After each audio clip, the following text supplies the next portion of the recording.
इस बात के पर्याप्त प्रमाण खोजे जा सकते हैं कि समाज में ऊपरी वर्ग में चाहे जो भी होता रहा हो, भीतर भीतर भारतवर्ष अब भी यह अनुभव कर रहा है कि धर्म कानून से बड़ी चीज़ है।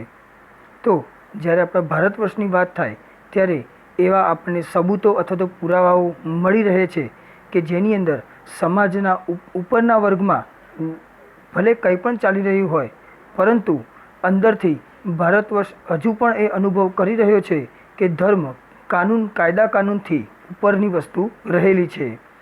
अब भी सेवा, ईमानदारी, सच्चाई और आध्यात्मिकता के मूल्य बने हुए हैं।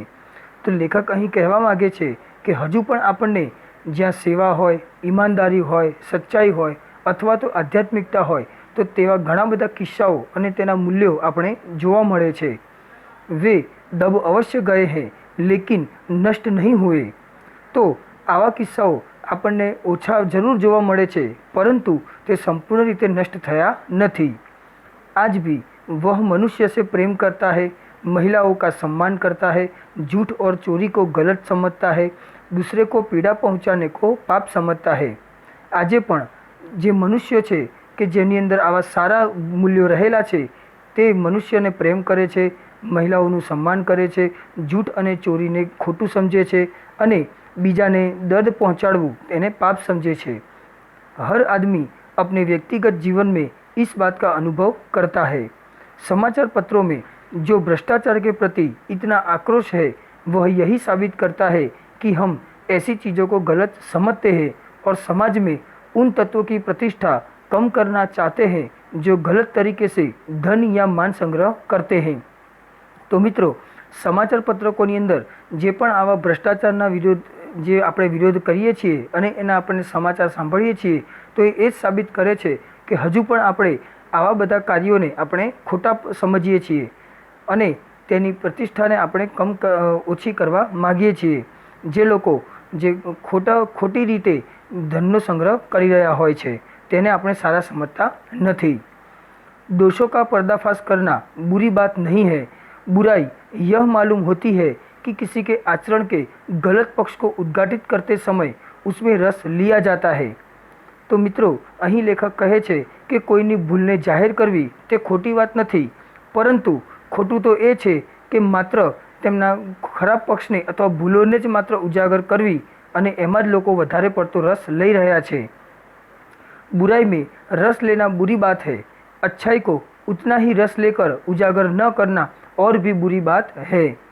तो लेखक कहे છે કે जो कोईनी खोटी वातमां रस लेवो ए तो खोटी ज वात छे, परंतु कोईए सारूं काम कर्युं होय अने जो एने जाहेर करवामां न आवे तो ते एनाथी पण मोटुं खराब काम छे।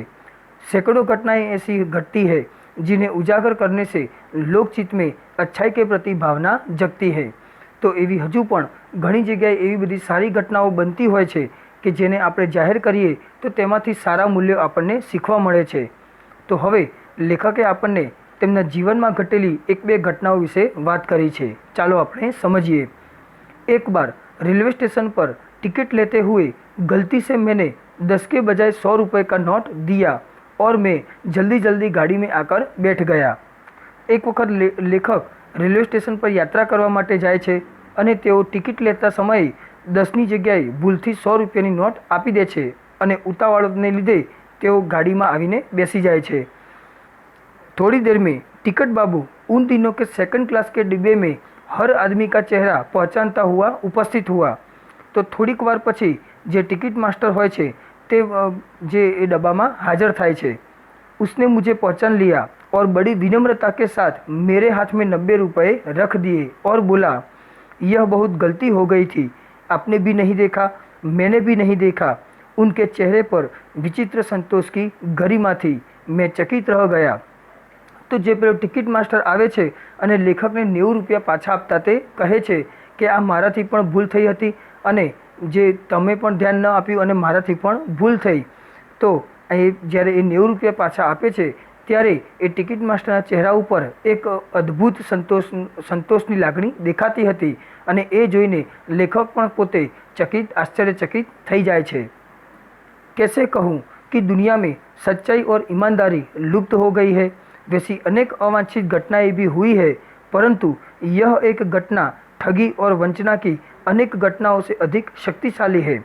तो लेखक कहे છે કે દરેકના જીવનમાં સારી અને ખરાબ ઘટનાઓ બનતી જ હોય છે, એવા અનુભવો થતા જ હોય છે, પરંતુ માત્ર ખરાબ ઘટનાઓને યાદ રાખવાને બદલે આવી સારી ઘટનાઓ જે આપણે યાદ રાખીએ તો તે વધારે શક્તિશાળી બને છે। एक बार मैं बस यात्रा कर रहा था। मेरे साथ मेरी पत्नी और 3 बच्चे भी थे। बस में कुछ खराबी थी, रुक रुक कर चलती थी। तो हवे लेखक बीजी एक घटना આપણને સમજાવે છે। ત્યારે એક વખત તેઓ બસની અંદર યાત્રા કરી રહ્યા હતા। તેમની સાથે તેમના પત્ની અને તેમના 3 બાળકો પણ સાથે હતા। બસમાં કંઈક ખરાબી હતી અને તે અટકી અટકીને ચાલતી હતી। गंतव्य से कोई 5 मील पहले ही एक निर्जन सुनसान स्थान में बस ने जवाब दे दिया। तो जे बस ने ज्यां पहोंचवानुं हतुं तेना 5 मील पहला ज जे बस अटकीने ऊभी रही जाए छे। रात के कोई 10 बजे होंगे। तो ए त्यारे रातना 10 वाग्यानो समय हतो। बस में यात्री घबरा गए। कंडक्टर ऊपर गया और एक साइकिल लेकर चलता बना। त्यारे जे बस में यात्रीओ होय छे ते बधा गभराई जाए छे। जे बसनो कंडक्टर होय छे ते बसनी ऊपर जाए छे अने एक साइकिल लईने त्यांथी निकली जाए छे। लोगों को संदेह हो गया कि हमें धोखा दिया जा रहा है। त्यारे लोकोने शंका जाए छे कि आ लोको आपणने दगो आपी रह्या छे। बस में बैठे लोगों ने तरह तरह की बातें शुरू कर दी। किसी ने कहा यहाँ डकैती होती है, 2 दिन पहले ही इसी तरह एक बस को लूट लिया गया था। तो यात्रीओ જ્યારે આ જુએ છે ત્યારે અંદર અંદર તેઓ વાતો કરવા લાગે છે। તેમાંથી એક યાત્રી કહે છે કે અહીંયા ચોરી ખૂબ થાય છે। 2 દિવસ પહેલાં જ આ રીતે એક બસને લૂંટી લેવામાં આવી હતી। परिवार सहित अकेला मैं ही था। बच्चे पानी पानी चिल्ला रहे थे। पानी का कहीं ठिकाना न था। ऊपर से आदमियों का डर समा गया था। ત્યારે લેખક જે એક જ એવા હોય છે કે જેમનો પરિવાર એમની સાથે હોય છે, તેમના બાળકો પાણી માટે બૂમો પાડતા હોય છે, પરંતુ ત્યાં આજુબાજુમાં ક્યાંય પાણી મળે તેમ ન હતું અને ઉપરથી જે બીજા યાત્રિકોનો ડર પણ તેમનામાં સમાવેલો હતો। कुछ नौजवानों ने ड्राइवर को पकड़कर मारने पीटने का हिसाब बनाया। ड्राइवर के चेहरे पर हवाइयाँ उड़ने लगी। तो કેટલાક નવયુવકો જે હતા યાત્રીઓ તેમણે ડ્રાઈવરને પકડીને તેમને મારવાનું નક્કી કર્યું અને ડ્રાઈવરે આ સાંભળીને તે ખૂબ જ પરેશાન થઈ ગયો। लोगों ने उसे पकड़ लिया। वह बड़े कातर ढंग से मेरी ओर देखने लगा और बोला। ત્યારે જે નવયુવક યાત્રિકો હોય છે તે તેને ઘેરી વળે છે। ત્યારે તે ડ્રાઈવર લેખકની સામે જુએ છે અને કહેવા લાગે છે, हम लोग बस का कोई उपाय कर रहे हैं, बचाइए, ये लोग मारेंगे। ત્યારે એ ડ્રાઈવર કહે છે કે અમે લોકો આ બસને કોઈક રિપેર કરવાનો અમે ઉપાય કરી રહ્યા છીએ, તમે મને બચાવો, આ લોકો મને મારશે। डर तो मेरे मन में भी था, पर उसकी कातर मुद्रा देखकर मैंने यात्रियों को समझाया कि मारना ठीक नहीं है। परंतु यात्री इतने घबरा गए कि वे मेरी बात सुनने को तैयार नहीं हुए। ત્યારે જે લેખક છે એ યાત્રિકોને સમજાવે છે કે આવા સમયમાં ડ્રાઈવરને મારવું યોગ્ય નથી, પરંતુ યાત્રીઓ તો ખૂબ જ ગભરાયેલા હોવાથી તેઓ તેમની વાત સાંભળવા તૈયાર થતા નથી। कहने लगे, इसकी बातों में मत आइए, धोखा दे रहा है। कंडक्टर को पहले ही डाकुओं के यहाँ भेज दिया है। ત્યારે તે યાત્રિકો કહે છે કે તમે આની વાતોમાં આવશો નહીં, તે આપણને દગો આપી રહ્યો છે। કંડક્ટરને પહેલેથી જ ડાકુઓને સમાચાર આપવા મોકલી દીધો છે। मैं भी बहुत भयभीत था, पर ड्राइवर को किसी तरह मारपीट से बचाया। परंतु ત્યારે લેખક પણ ખૂબ જ ભયભીત હોય છે, ડરેલા હોય છે, પરંતુ ગમે તેમ રીતે તેઓ ડ્રાઈવરને મારવામાંથી બચાવી લે છે। 1.5-2 घंटे बीत गए। मेरे बच्चे भोजन और पानी के लिए व्याकुल थे। ત્યારે આ બધું સમય જતાં 2 કલાકનો સમય વીતી જાય છે અને લેખકના બાળકો ભોજન અને પાણી માટે વ્યાકુળ બની જાય છે। मेरी और मेरी पत्नी की हालत बुरी थी। लोगों ने ड्राइवर को मारा तो नहीं, पर उसे बस से उतार कर एक जगह घेर कर रखा। ત્યારે લોકોએ નક્કી કર્યું કે ડ્રાઈવરને મારવો નથી, પરંતુ તેને એક જગ્યાએ ઊભો રાખીને તેની આજુબાજુ તેને ઘેરીને ઊભા રહે છે। कोई भी दुर्घटना होती है तो पहले ड्राइवर को समाप्त कर देना उन्हें उचित जान पड़ा। ત્યારે યાત્રિકો નક્કી કરે છે કે જો આપણી સાથે એવી કોઈ ઘટના બને તો આપણે સૌથી પહેલાં ડ્રાઈવરને મારીશું। ये गिड़गिड़ाने का कोई विशेष असर नहीं पड़ा। इसी समय क्या देखता हूँ कि एक खाली बस चली आ रही है और उस पर हमारा बस कंडक्टर भी बैठा हुआ है। તો તે જ સમયે લેખકની નજર પડે છે તો તે જુએ છે કે દૂરથી એક ખાલી બસ આવી રહી છે અને તે બસની અંદર તેમનો કંડક્ટર પણ બેસેલો હોય છે। उसने आते ही कहा, अड्डे से नई बस लाया हूँ, इस पर बैठिए। ત્યારે તે કંડક્ટર આવીને કહે છે કે હું સ્ટેશનમાંથી બીજી બસ લઈને આવ્યો છું, તમે આમાં બેસી જાઓ। वह बस चलाने लायक नहीं है। फिर मेरे पास एक लोटे में पानी और थोड़ा दूध लेकर आया और बोला, पंडित जी, बच्चों का रोना मुझसे देखा नहीं गया, वही दूध मिल गया, थोड़ा लेता आया। ત્યારે તે કંડક્ટર લેખકની પાસે આવે છે અને કહે છે કે તમારા બાળકો જે રડી રહ્યા હતા તે મારાથી જોવાયું નહીં। જ્યારે હું બસ લેવા ગયો હતો ત્યારે મને ત્યાં થોડુંક દૂધ મળ્યું તો એ હું લેતો આવ્યો છું। यात्रियों में फिर जान आई, सबने उसे धन्यवाद दिया, ड्राइवर से माफ़ी मांगी और 12 बजे से पहले ही सब लोग बस अड्डे पहुंच गए। ત્યારે યાત્રિકો જ્યારે નવી બસ જુએ છે ત્યારે તેમને હાશકારો થાય છે। સૌ લોકો એમને ધન્યવાદ આપે છે, ડ્રાઈવરની માફી માગે છે અને 12 વાગ્યા પહેલાં જ તેઓ સ્ટેશને પહોંચી જાય છે।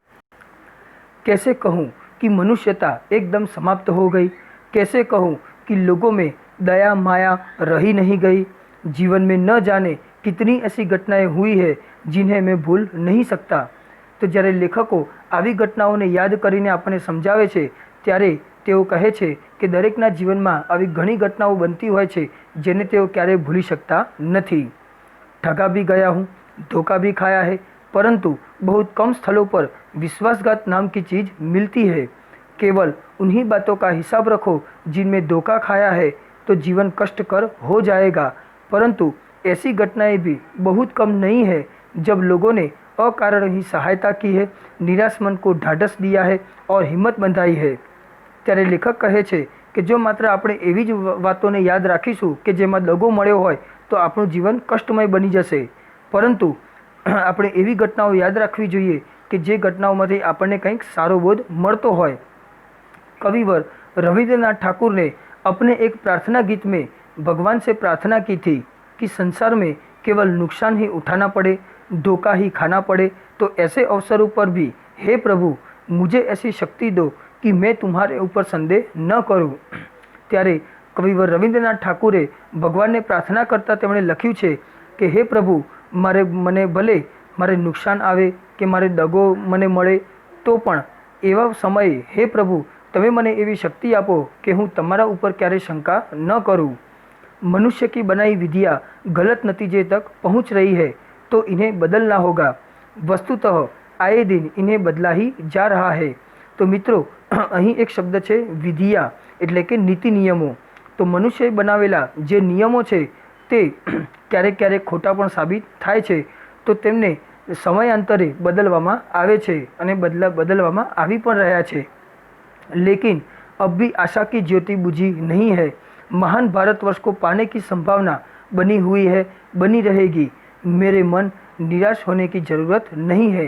तो लेखक આપણને કહે છે કે આપણે જે આપણા મહાન ભારતવર્ષનું જે સપના આપણે જોયું છે તે મેળવવાનું જે સંભાવના છે તે હજુ પણ હયાત છે। તો લેખક કહે છે કે આપણે નિરાશ થવાની જરૂર નથી। મિત્રો, પાઠ આપણો અહીં પૂર્ણ થાય છે। હવે તમારે હિન્દીની નોટબુકમાં શબ્દાર્થ લખવાના છે જે અહીં આપેલા છે, ત્યારબાદ મુહાવરે જે તમને પાઠ્યપુસ્તકમાં પણ આપેલા છે તે તમારે લખવાના છે। ત્યારબાદ સ્વાધ્યાયની અંદર વાત કરીએ તો સ્વાધ્યાયની અંદર તમારે પ્રશ્ન પહેલો એક એક વાક્યમાં જવાબ, પ્રશ્ન બીજો બે બે વાક્યમાં જવાબ, પ્રશ્ન ત્રીજો સવિસ્તાર જવાબ એટલે કે 5-6 वाक्य में जवाब, प्रश्न 4 मुहावरों का अर्थ देकर वाक्य में प्रयोग कीजिए, प्रश्न 5 विशेषण बनाइए। પછી મિત્રો પ્રશ્ન નંબર 6 ભાવવાચક સંજ્ઞા એ તમારે લખવાનો નથી। પ્રશ્ન 7 વિરોધી શબ્દ બનાવીએ। તો આટલા પ્રશ્નો તમારે લખવાના છે। કુલ 1 થી 7 પ્રશ્નો છે, જેમાં 6થા નંબરનો પ્રશ્ન ભાવવાચક બનાવીએ તે આમાં તમારે લખવાનો નથી। ખૂબ ખૂબ ધન્યવાદ મિત્રો।